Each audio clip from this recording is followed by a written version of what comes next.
Great morning. It's March the 23rd, 2020. A little chilly out here. It's time for a daily devotion with Dan.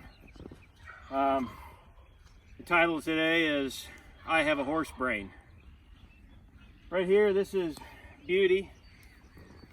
This is Eve back in here, the two black horses.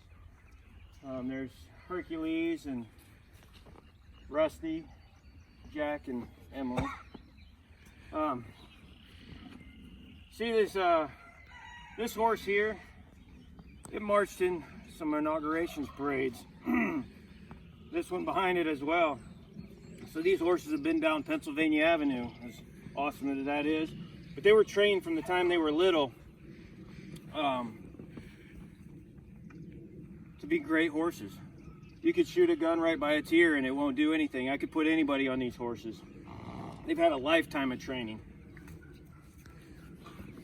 They're so dirty right now. But horses have a brain that's just a little bit smaller than a human brain. It's about the size of a child's brain, actually. And horses learn by repetition. They don't have much for memory, is what I'm told anyways. And by the way they act, I kind of believe that. And so they got to do things over and over again, and you reward them with good behavior or bad behavior, and they get to know over time. They keep practicing and practicing. Now these horses are awesome. Some of these other ones, I don't know what their background is. I really have no idea. Some of them, might have been trail riding horses or something in the past. But Hercules here, he's a beast. That is one tough horse. And I tried to ride him last year, and it wasn't a good experience for me. He threw me off, and I thought, you know what? It's never too late to learn, though. You can train that horse from now for a long, long time, and that horse can learn to do exactly what this horse does with a lot of practice, with a lot of repetition of good behaviors. You can train that horse to be as good as that one.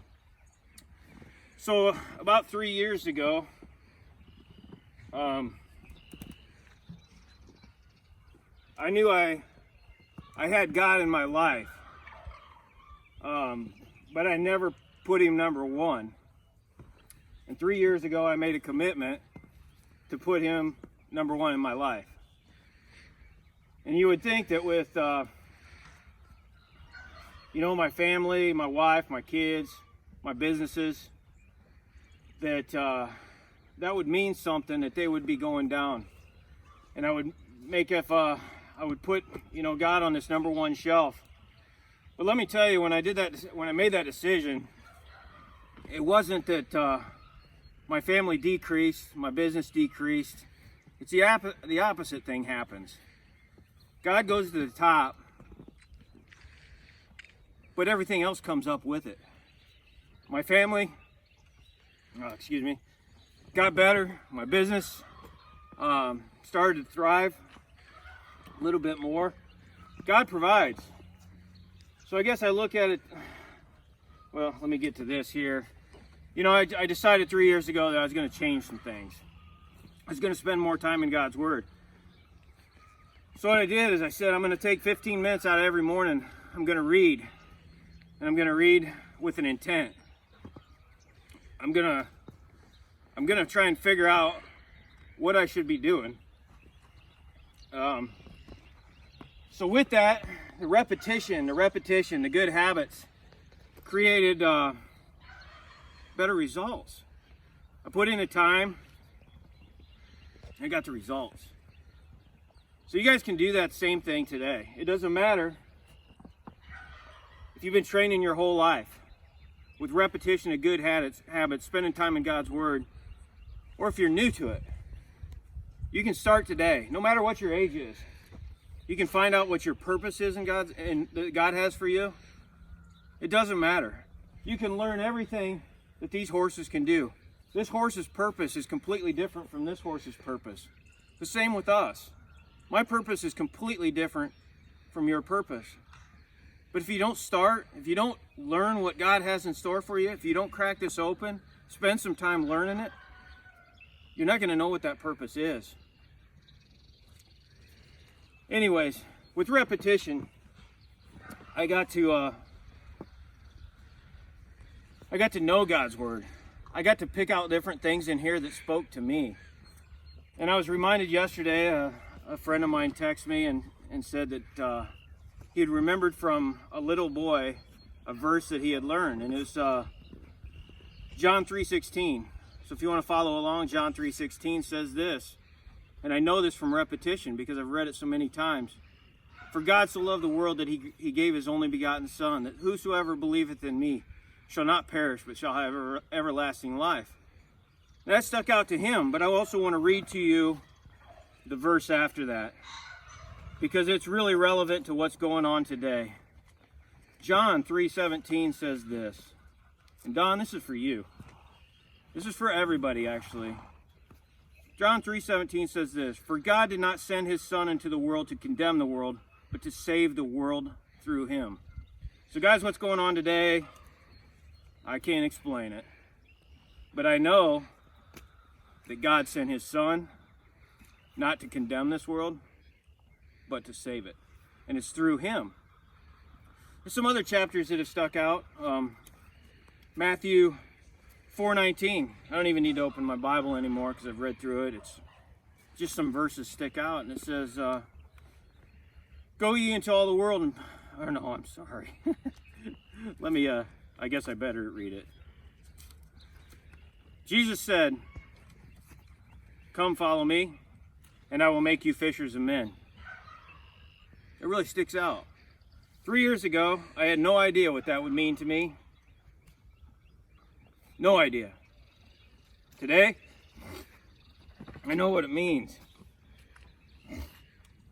You see, doing these devotions means as much to me as it does to a lot of you, because I'm growing as I'm doing it. And the other one that really sticks out is Mark 16:15. And it says this, and I started it earlier, and you know I'm not a pro at this, guys. I'm just trying to serve my God. Mark 16:15 says this, go ye into all the world and preach the gospel to all creation. 3 years ago, I had no idea that I'd be doing these kind of devotions. In fact, I probably would have laughed at you. I said, that's not me. I can't talk about the Lord in public. I don't know anything about him. I know that the Bible's on the shelf over there, but it's not in my heart. And today, it is. I had no idea 3 years ago that I would go into foreign countries and speak in front of tens of thousands of people and bring the gospel to them and see the reactions on their face when they hear about Jesus for the first time. One of the most amazing and rewarding experiences of my life. And it's going to continue, because that's the plan that God has for me. I don't know what it is for you, but if you don't spend some time in God's Word, you don't even have to search it. If you read it, there's going to be something that sticks out that you're going to know. That's for me. So do that today, guys. Some of you have some time. Some of you have a lot of time. And I'll tell you one more story before I close the day. And that's in, when I started reading the Bible, I got to Job. And I liked it so much, I read it through 3 times in a week. The first time I read it through in I looked at it from through Job's eyes. The second time I read through it as a friend of Job, to see what changes were going on in his life. And the third time I read it, I looked at it through God's eyes.